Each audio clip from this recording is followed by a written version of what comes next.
Three dimensional coordinate geometry के lecture 20 SL5 में आप सभी का स्वागत है। आज हम दो विषमतलीय रेखाओं के बीच की न्यूनतम दूरी ज्ञात करना बताएंगे, अर्थात to find the shortest distance between two skew lines.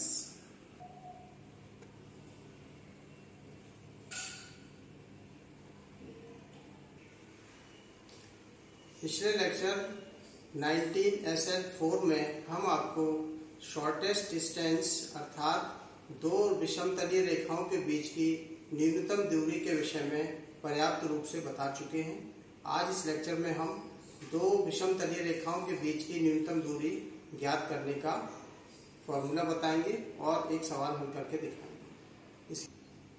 मान लीजिए AB और CD दो विषमतलीय रेखाएं हैं, दो स्क्यू लाइंस हैं और डायग्राम में आप देख पा रहे हैं। मान लीजिए ये रेड कलर से जो लाइन मैंने दिखाई है PQ, suppose this is the line of shortest distance.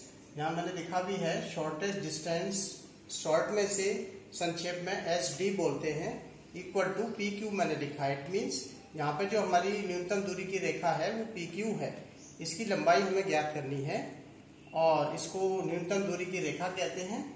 और मान लीजिए दो विषमतलीय रेखाओं के समीकरण AB तथा CD के समीकरण ये हैं, जो इस प्रकार हैं। x minus x1 upon L1 equal to y minus y1 upon M1 equal to z minus z1 upon N1 and x minus x2 upon L2 equal to y minus y2 upon M2 equal to z minus z2 upon N2।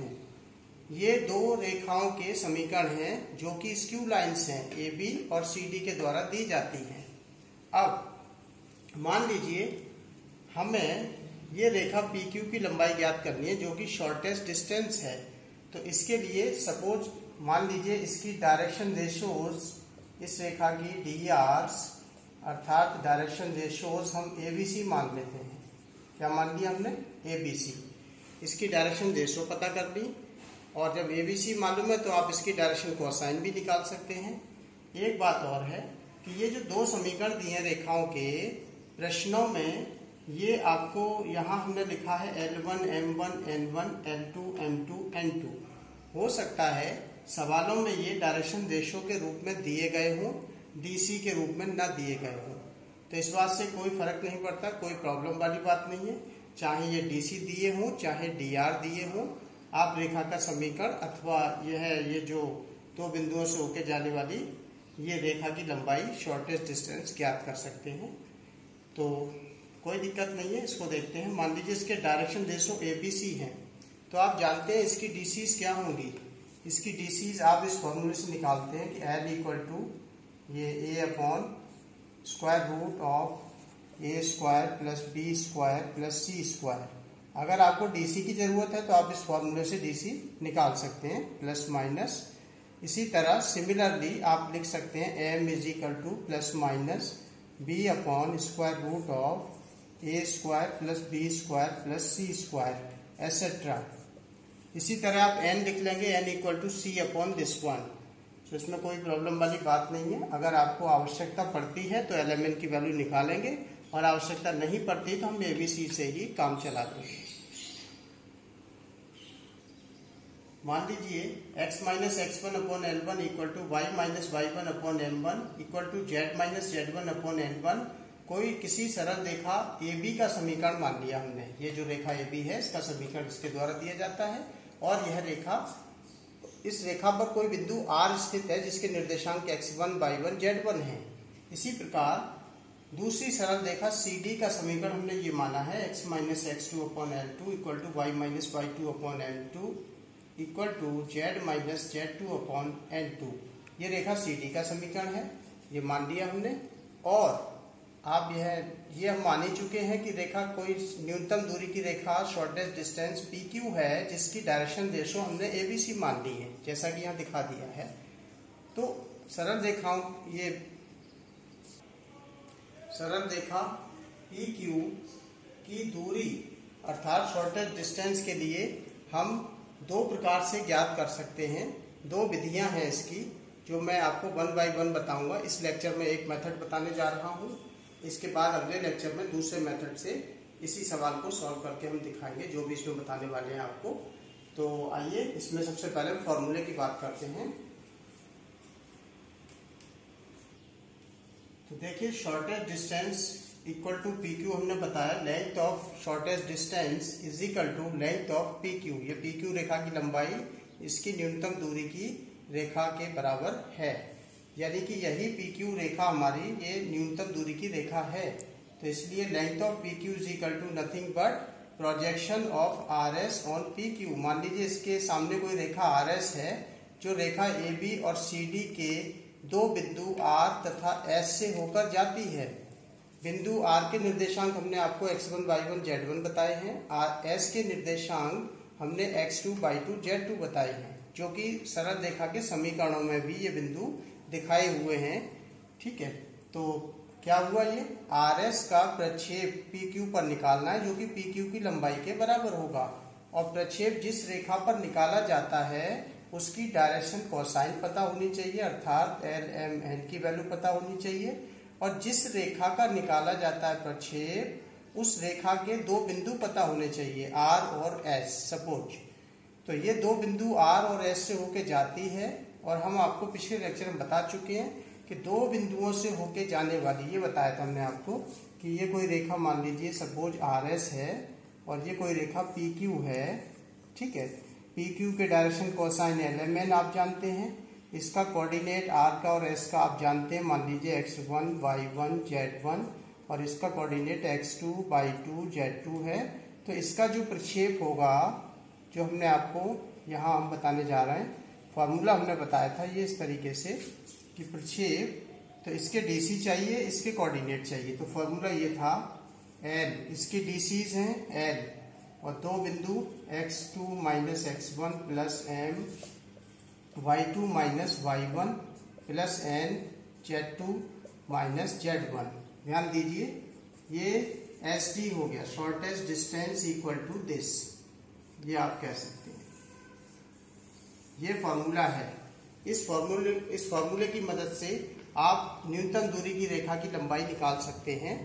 तो ये अब इसमें करना क्या होता है आपको, ये देखिए आर एस के कोऑर्डिनेट पता है आपको, बिंदु आर के x1, y1, z1, एस के पता है x2, y2, z2, और इस रेखा PQ की डायरेक्शन कोसाइन निकालनी पड़ेंगी आपको एल एम एन। और एल एम एन की वैल्यू जब आप यहाँ लगा देंगे तो आपको एक फॉर्मूला प्राप्त होगा, जो इस प्रकार से होगा। ध्यान देखिए, फॉर्मूला याद करने के लिए एक बच्चों स्टूडेंट्स के लिए मैं तरीका बता रहा हूँ, एक सरल तरीके से आप इसको आसानी से याद भी कर पाएंगे, और थोड़ा अच्छा रहेगा अगर इस तरीके से समझ जाएंगे। तो सबसे पहले आप इसके लिए एक सर्किल बना दीजिए। सर्किल बना के आप लिखिए यहाँ पर एल एम एन। तो आपने यहाँ देखा क्या लिखा है, ये एल लिखा हुआ है, तो एल को आप छोड़ दीजिए। इस ऑर्डर में आपको चलना है क्लॉकवाइज। तो एम एन मिलेगा, तो M N minus M N लिखिए आप। फिर ये लिखा आपने, ये x2 माइनस x1 प्लस, अब m को हाइड कीजिए। तो फिर इसी ऑर्डर में जब आप चलेंगे तो क्या मिलेगा, N L minus N L लिखेंगे, और y2 माइनस y1 लिखा आपने प्लस, फिर ये क्या लिखा है, n लिखा है। ठीक है, ये भी लिख लिया आपने, n लिखा है, तो n को छोड़ के फिर एल एम आएगा, तो आप लिखेंगे L M minus L M. ये एक तरीका बता रहा हूँ मैं आपको याद रखने के लिए। तो इस तरीके से आप इसमें 1 2 कर दीजिए, 1 2, एंड इसका रिवर्स उल्टा कर दीजिए 2 1। यहाँ भी लिखिएगा आप 1 2 2 1। ठीक है, ये देख सकते हैं, और ये 1 2 2 1। तो इस तरीके से आप ये लिख सकते हैं। अब ये जो आप देखिए एल एम एन, तो यहाँ पे एल एम एन की वैल्यू ये हम मल्टीप्लाई कर रहे हैं, x2 माइनस x1 के साथ l की वैल्यू, इसके साथ y की वैल्यू, सॉरी m की वैल्यू, और z2 माइनस z1 के साथ n की वैल्यू। क्या करेंगे, इनकी वैल्यू का स्क्वायर करके यहाँ लिखना है। स्क्वायर किसका, इसका, इस वाले फैक्टर का और इसका। तो मैं इसी तरह से लिख दूंगा, ये m1 n2 minus m2 n1 का होल स्क्वायर प्लस, अब इसका नंबर आया n1 l2, तो ये n1 l2 minus n2 l1 का होल स्क्वायर प्लस, अब इसका नंबर लीजिए l1 m2 minus l2 m1 का होल स्क्वायर। इस फॉर्मूले की मदद से आप न्यूनतम दूरी की कैलकुलेशन गणना कर सकते हैं। यह फॉर्मूला आपको शॉर्टेस्ट डिस्टेंस दे देगा। आप सोच रहे होंगे कि आया कैसे, क्या किया है यहाँ पर। यहाँ हमने कुछ नहीं किया, बस ये एल एम एन की वैल्यूज निकाल करके यहाँ पे पुट की है। एल एम एन की वैल्यूज सब्स्टिट्यूट कर दी है और इसको हम, अगर आपको कुछ कठिनाई लग रही है तो इसको हम डिटर्मिनेंट मेथड में भी लिख सकते हैं, अर्थात सारणिक विधि से भी आप इसे याद कर सकते हैं। वो क्या तरीका है वो भी देखिए। सारणिक डिटर्मिनेंट मेथड में इसको इस प्रकार से लिखेंगे, तो इसको डिटर्मिनेंट फॉर्म में इस तरीके से लिखा जा सकता है। ऐसे भी आप इसे आसानी से याद कर सकते हैं।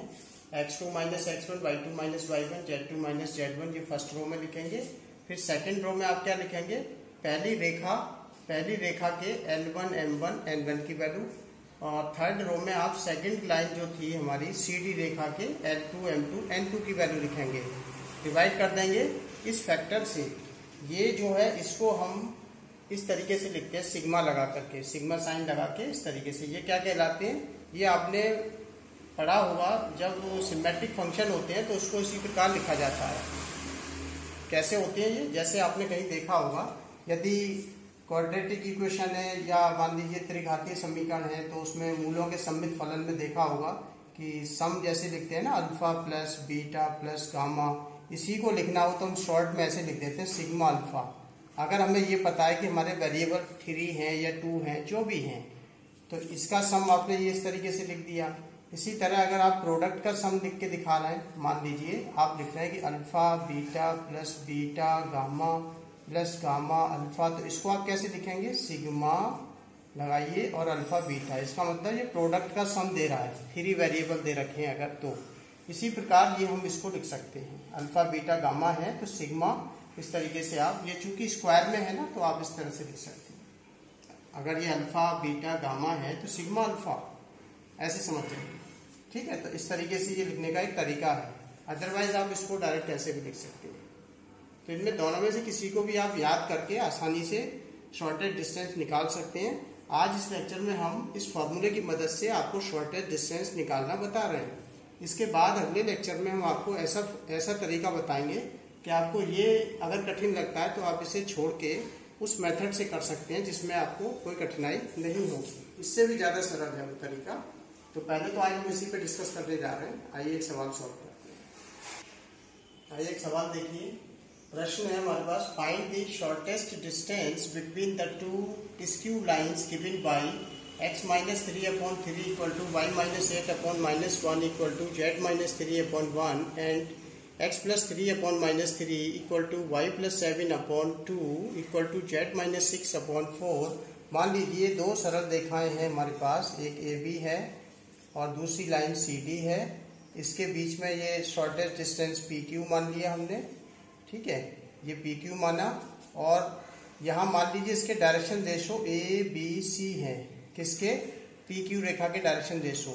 यहाँ गौर कीजिए, यहाँ ध्यान दीजिए, ये क्या दिया है आपको, 3 - 1 1 -3 2 4। ये आप क्लियर देख सकते हैं कि ये डायरेक्शन रेशो दे रखे हैं। डायरेक्शन कोसाइन यदि ये होते तो इनका स्क्वायर करके सम करने पर 1 आता।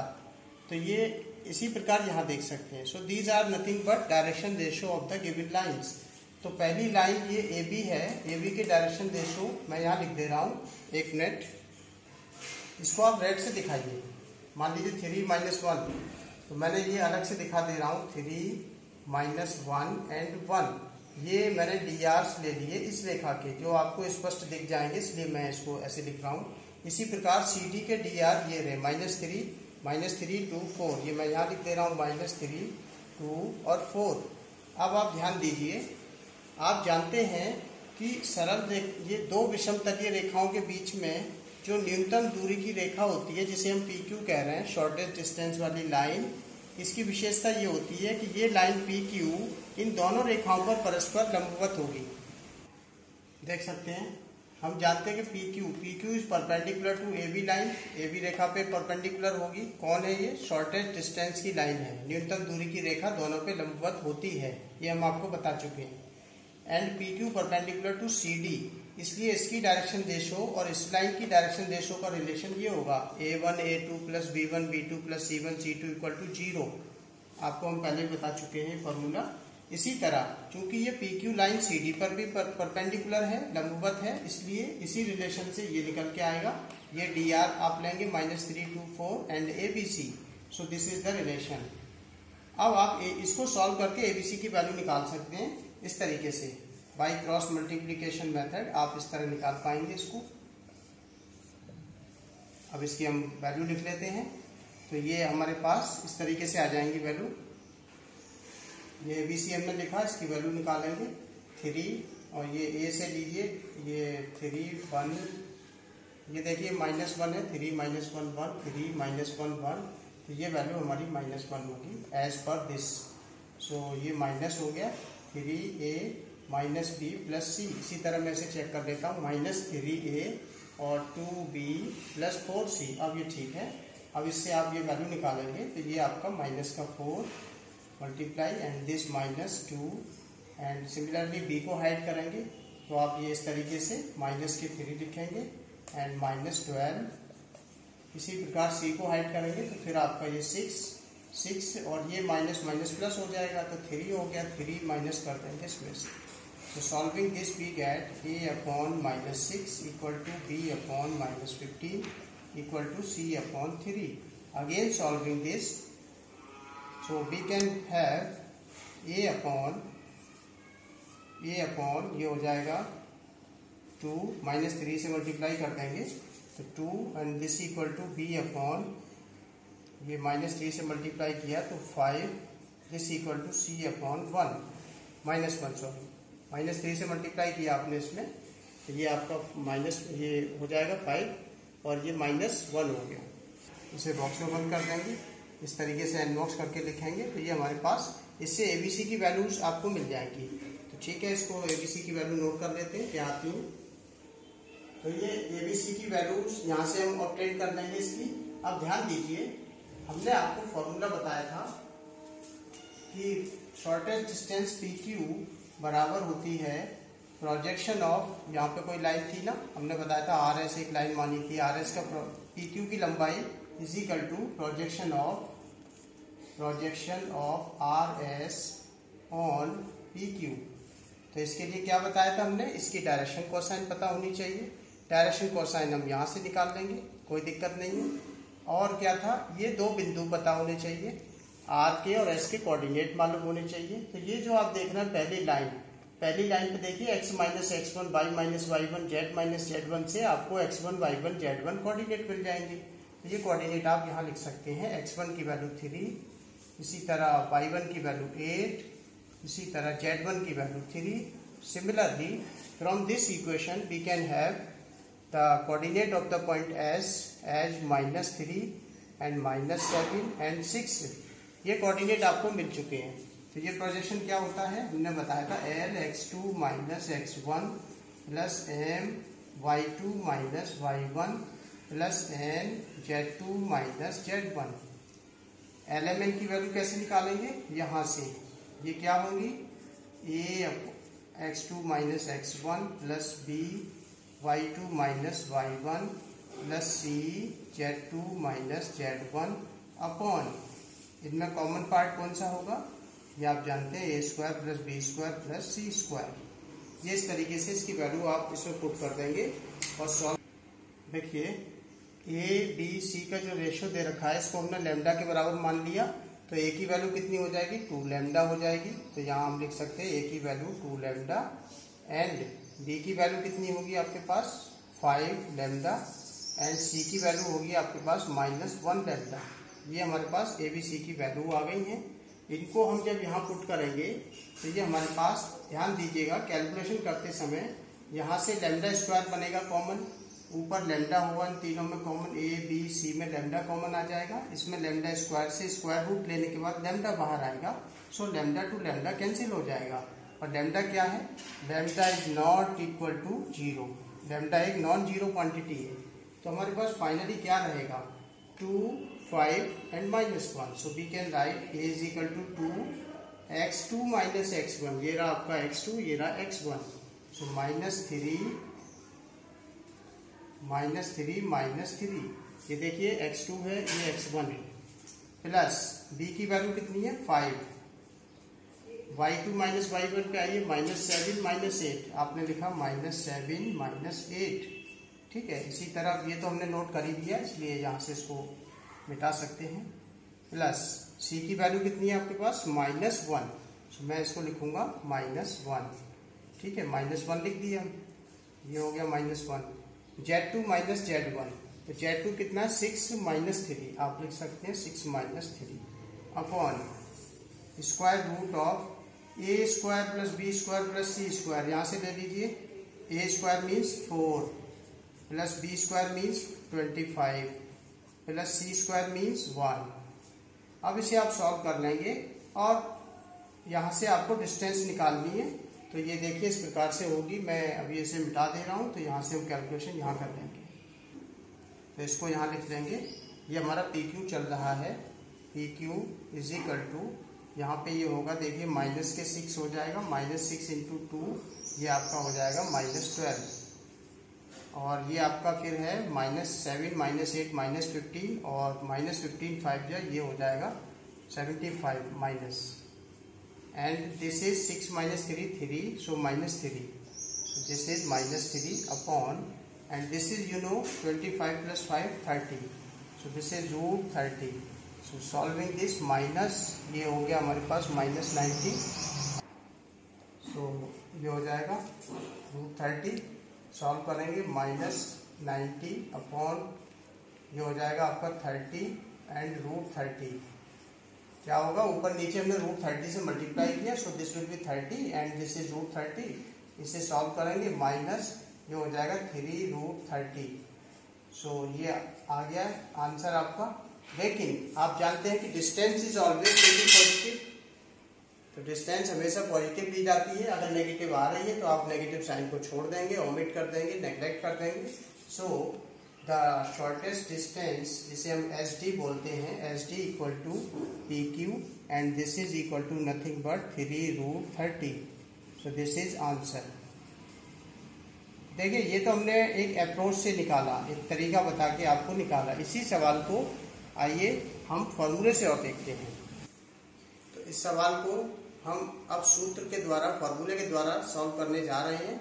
आइए देखते हैं फॉर्मूला क्या है इसमें।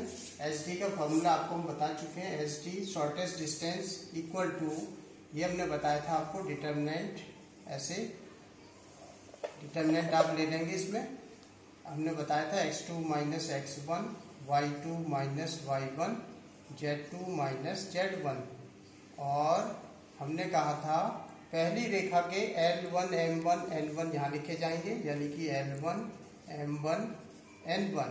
सेकंड लाइन के L2 M2 N2 यहाँ लिखे जाएंगे, L2 M2 N2। इसको डिवाइड करना बताया था, divided by sigma mn minus mn whole square. हमने कहा था इसको 1, इसको 2, m1 n2 और m2 n1। ये वैल्यू अगर आप निकाल लेते हैं तो इसका आंसर तुरंत आ जाएगा। तो आइए सबसे पहले हम इस डिटर्मिनेंट की वैल्यू निकालेंगे, इसके बाद इसकी वैल्यू निकालेंगे, दोनों वैल्यू यहाँ पुट करेंगे और आंसर आ जाएगा। तो सबसे पहले आइए डिटर्मिनेंट को सॉल्व करते हैं। क्या करेंगे कि अब आइए डिटर्मिनेंट की वैल्यू सॉल्व करते हैं। तो डिटर्मिनेंट में आप देख पा रहे हैं कि x2 माइनस x1, ये देखिए x1 by 1 z1, x2 by 2 z2, तो ये x2 by 2 z2 और x1 by 1 z1 ये घटाते हुए माइनस करते हुए आप लिखेंगे, यानी कि ये 3, ये आपके पास 3 माइनस, ध्यान दीजिए ये माइनस ये हो रहा है, सॉरी ये आपके पास ये -3 है, x2 माइनस होता है ना x माइनस x1 इस तरीके से, तो ये आपकी वैल्यू है -3। इसमें से आप सब्ट्रैक्ट करेंगे ये वैल्यू, तो दिस इज -3। यहाँ पे क्या है कोऑर्डिनेट -x1, यहाँ पे क्या है, ये इसको इस तरह लिखा जा सकता है, वो आप इसको इस तरह लिख सकते हैं -3, ये समझ लीजिए। इस तरीके से ये हमारे पास ये वैल्यू है और ये ऑलरेडी ये है। इसी तरह हम कहेंगे y2 कितना है -7 एंड ये आपके पास 8 सॉरी। इसी तरह Z2 कितना है आपके पास, यहाँ पे 6 है, 6 माइनस Z2 6 माइनस और ये 3, ये हो गया आपके पास। अब L1 M1 N1 ये रहा 3 -1 1, सो this is 3 -1 and 1। L2 M2 N2 -3 2 4, so -3 2 4। Now इसको दोबारा हम इस प्रकार लिख सकते हैं, कितना होगा ये माइनस के 6 हो जाएगा, और ये कितना होगा -15 होगा, और ये कितना होगा 3, 6 - 3 3 and 3 -1 1 and -3 and 2 4। now solving this determinant we get, देखिए इसको डिटरमिनेंट को जब आपने सॉल्व किया तो वैल्यू लिखी -6 एंड दिस ये living this, so solving this ये रो आ जाएगी। फर्स्ट रो के अलोंग हमने इसका प्रसार किया सारणी का डिटरमिनेंट का, तो इसको सॉल्व करेंगे तो 36 होगा एंड 15 15 25 225 प्लस 3 3 9 हो गया। अब इसको आप टोटल सम कर देंगे तो ये हो जाएगा 270। सो डिटरमिनेंट की वैल्यू कितनी आ गई आपके पास 270। इस बात को ये यहाँ पे नोट कर दीजिए, ये आपने नोट कर दिया। इस डिटरमिनेंट की वैल्यू हमारे पास 270 आ गई, इसको नोट कर लीजिए। अब हम इसकी वैल्यू निकालेंगे सिग्मा, ये under root sigma m1 n2 minus m2 n1 का होल स्क्वायर। इसको इस प्रकार से लिखा जाएगा, अंडर रूट आप इस तरीके से लिख लेंगे प्लस 3 पार्ट में आप इस तरह से मैं लिख के बता रहा हूँ जिससे आप आसानी से याद कर सकें। ये स्क्वायर हैं तीनों पार्ट के। ये आपने जब मैंने आपको बताया था पहले भी, दोबारा बता दे रहा हूँ, L M N। जब आप L को छोड़ेंगे तो MN क्लॉकवाइज डायरेक्शन में, तो आप लिखेंगे MN माइनस MN। फिर आपने M को छोड़ा तो NL, आप लिखेंगे NL माइनस NL। अब आप N को छोड़ेंगे तो LM आएगा, इस तरह से चल रहे हैं आप, तो LM, तो आपने लिखा LM माइनस LM। नंबरिंग कैसे करेंगे, M1 N2, फिर इसको पलट देंगे M2 N1, इसी तरह 1 2 2 1 एंड 1 2 2 1, ये आप लिख लेंगे। अब इसकी वैल्यू हम रख के दिखाते हैं। देखिए ये L1 M1 N1, ये L2 M2 N2, यहाँ से जब हम इनकी करस्पॉन्डिंग वैल्यूज पुट कर देंगे तो ये इस प्रकार से आ जाएगा।